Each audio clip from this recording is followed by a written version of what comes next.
फिलिस्तीन का साथ देना लेबनान की किस्मत में है। लेबनान अपनी किस्मत से बचकर भाग नहीं सकता। 1969 में राजधानी बैरूत में अपना पसंदीदा सिगार पीते हुए ये बातें लेबनान के पूर्व प्रधानमंत्री साइब सलाम ने कही थीं। उनके इंटरव्यू को 55 साल गुजर चुके हैं, लेकिन फिलिस्तीन और इजराइल की लड़ाई में लेबनान आज भी पिस रहा है। इजराइल अपनी फौज लेकर लेबनान में फिर घुस चुका है, लेकिन इसे देखने के लिए साइब सलाम अब जिंदा नहीं है। लेबनान और इजराइल के आमने सामने होने की वजह वही फिलिस्तीन है, जिसके लिए लेबनान ने दूसरे अरब देशों के साथ मिलकर इजराइल से जंग लड़ी थी।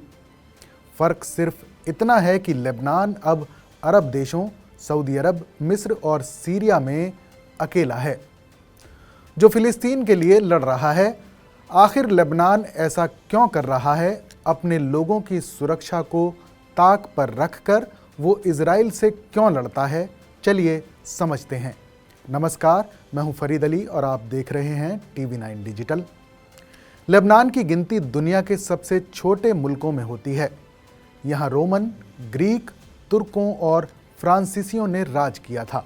217 किलोमीटर लंबे और 56 किलोमीटर चौड़े इस देश की आबादी तकरीबन 55 लाख है। पहले विश्व युद्ध में ओटोमन एम्पायर के खात्मे के बाद पश्चिमी देशों ने मिडिल ईस्ट की सीमाओं को अपनी मर्जी और हितों के मुताबिक बांटना शुरू कर दिया। सीरिया पर फ्रांस ने कब्जा कर लिया। 1920 में सीरिया का पश्चिमी हिस्सा काटकर लेबनान बनाया गया। यही वजह है कि लेबनान पर फ्रांसीसी कल्चर का असर अब तक मौजूद है। यहाँ के लोग अरबी भाषा के अलावा अंग्रेजी और फ्रेंच भी बोलते हैं। लेबनान को उत्तर और पूर्व से सीरिया ने घेरा हुआ है, जबकि इसके दक्षिण में इजराइल और पश्चिम में भूमध्य सागर है। यहाँ आखिरी जनगणना साल 1932 में हुई थी। तब यहाँ सबसे ज़्यादा 51% आबादी ईसाइयों की थी। इसके बाद 22% सुन्नी जबकि 20% शिया मुसलमान रहते थे। बीते 92 साल में यहाँ ईसाइयों की आबादी घटकर 32% रह गई है, जबकि शिया मुसलमानों की आबादी बढ़कर 31% और सुन्नी मुसलमान 32% हो गए हैं। मिडिल ईस्ट में ज़्यादातर देश सुन्नी बहुल हैं, तो वहीं कुछ ऐसे देश भी हैं जो शिया बहुल हैं, जबकि लेबनान में ईसाई, शिया और सुन्नी आबादी लगभग बराबर है। साल 1943 में लेबनान को आज़ादी मिली। तब ये तय हुआ था कि मुल्क का राष्ट्रपति ईसाई बनेगा, जबकि प्रधानमंत्री की कुर्सी सुन्नी समुदाय के पास होगी। वहीं शिया समुदाय को संसद का स्पीकर बनाने की बात कही गई थी। साल 1952 में लेबनान में महिलाओं को वोटिंग राइट्स मिल गए थे। लेबनान में 1960 के दशक में आर्थिक तरक्की के नए दरवाजे खुले। संयुक्त राष्ट्र की रिपोर्ट के मुताबिक 1950 से लेकर 1957 तक 7 सालों में लेबनान की प्रति व्यक्ति आय में 50% बढ़ोतरी हुई। 1950 के बाद से लेबनान में पर्यटन भी तेज़ी से बढ़ा। आधी से ज़्यादा मुस्लिम आबादी वाले इस देश में महिलाएं बीच पर बिकनी पहनकर घूम सकती थीं।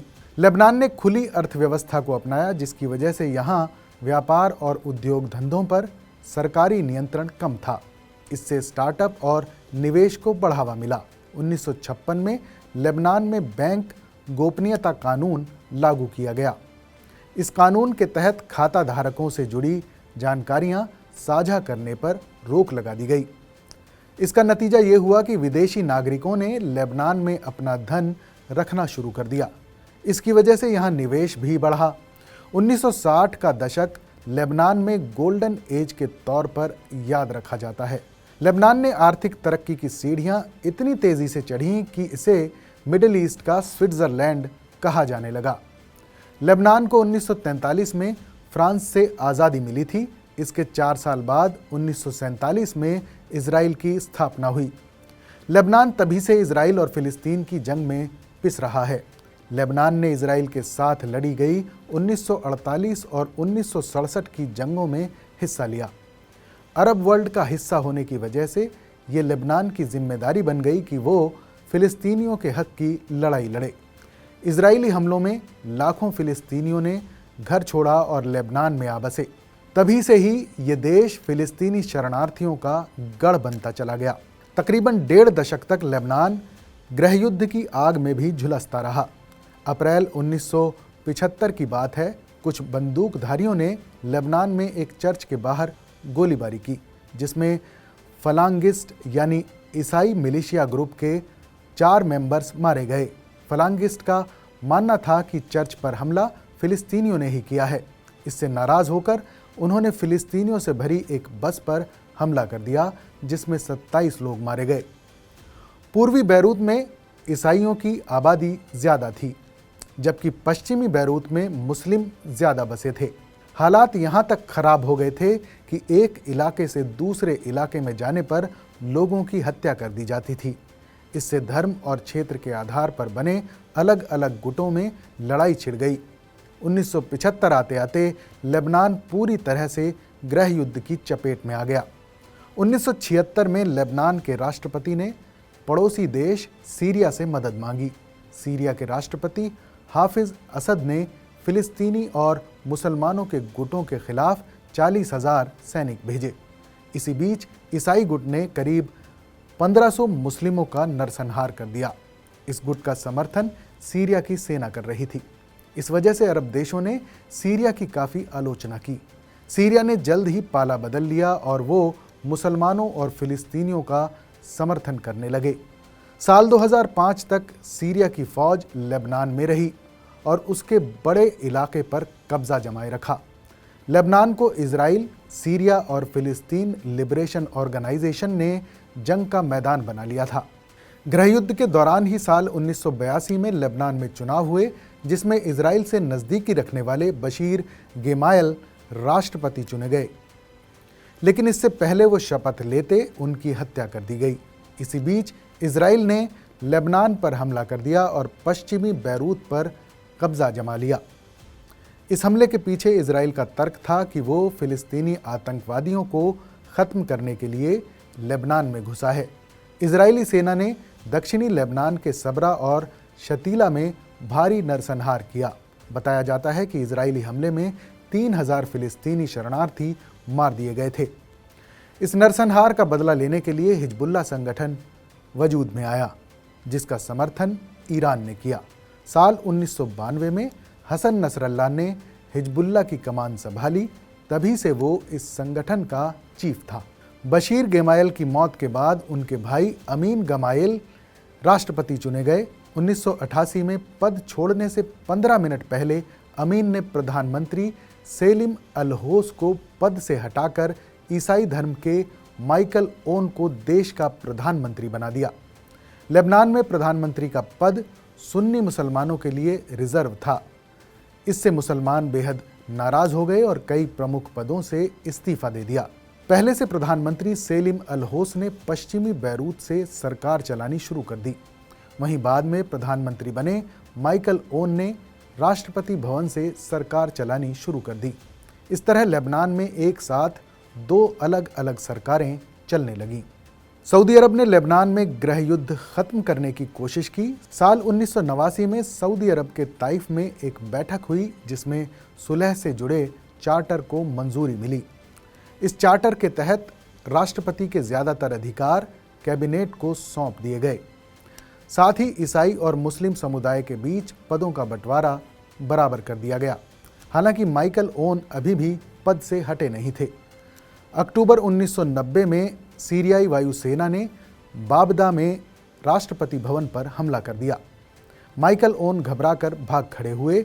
उनके देश छोड़ते ही लेबनान में औपचारिक रूप से गृह युद्ध खत्म हो गया। इस गृह युद्ध में 1 लाख से ज़्यादा लोग मारे जा चुके थे। 2 लाख से ज़्यादा लोग घायल या विकलांग हो चुके थे। वहीं 20% यानी 9 लाख लोगों ने लेबनान छोड़ दिया था। लेबनान की राजधानी बैरूत 2 हिस्सों में बंट चुकी थी। यहाँ 79 उग्रवादी संगठन सक्रिय थे, जिनके 2 लाख से ज़्यादा मेंबर्स लड़ाई लड़ रहे थे। हालांकि गृह युद्ध के बाद तकरीबन सभी विद्रोही गुटों ने हथियार रख दिए, लेकिन हिजबुल्लाह ने इजराइल से लड़ाई जारी रखी। शिया समुदाय का समर्थन होने के साथ ही सैन्य और राजनीतिक रूप से ताकतवर होने की वजह से लेबनान की सरकार कभी भी हिजबुल्लाह पर लगाम नहीं लगा पाई। धीरे धीरे हिजबुल्लाह चुनाव में हिस्सा लेने लगा। मई 2008 में लेबनान सरकार ने हिजबुल्लाह के प्राइवेट टेलीकॉम नेटवर्क की जानकारी सऊदी अरब और अमेरिका को दे दी थी। इससे नाराज होकर हिजबुल्लाह ने बैरूत के एक इलाके पर कब्जा जमा लिया था। दाइफा में हिजबुल्लाह ने अपना हेडक्वार्टर बनाया था, जिसे इजरायली हमले में पूरी तरह जमींदोज कर दिया गया।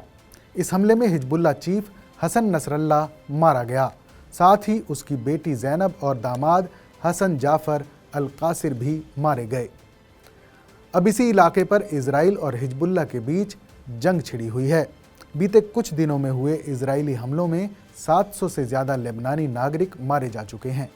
अब ये जंग कितनी लंबी खिंचेगी और कितनी जाने जाएंगी, कोई नहीं जानता। बहरहाल इस वीडियो में इतना ही। इस वीडियो पर आपकी राय क्या है, कमेंट करके हमें ज़रूर बताइएगा। बाकी देश और दुनिया की तमाम बड़ी खबरों के लिए देखते रहिए TV9 डिजिटल।